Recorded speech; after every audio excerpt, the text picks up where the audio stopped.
உன் பாவங்கள் மன்னிக்கப்பட்டது. ஒரு நாள் மக்கள் கூட்டத்திலிருந்து ஒரு நோயாளியை இயேசுவின் முன்னே கொண்டு வந்தார்கள்.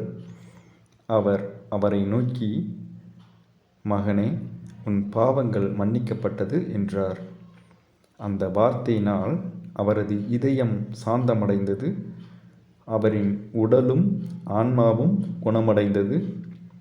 இயேசுவின் மன்னிப்பு உடலை மட்டும் அல்ல, ஆன்மாவையும் சுத்தமாக்குகிறது. இன்றும் கூட அவர் அதே அன்புடன் மார்க்கு 2:5 சொல்கிறார், மகனே, மகளே, உன் பாவங்கள் மன்னிக்கப்பட்டது. இனி பாவம் செய்யாதே. உங்கள் பாவங்கள் மன்னிக்கப்பட்டிருந்தால் ஆமேன் சொல்லுங்கள். லைக், ஷேர், சப்ஸ்கிரைப் பண்ணுங்கள். அவரின் ஆசீர் உங்களோடு.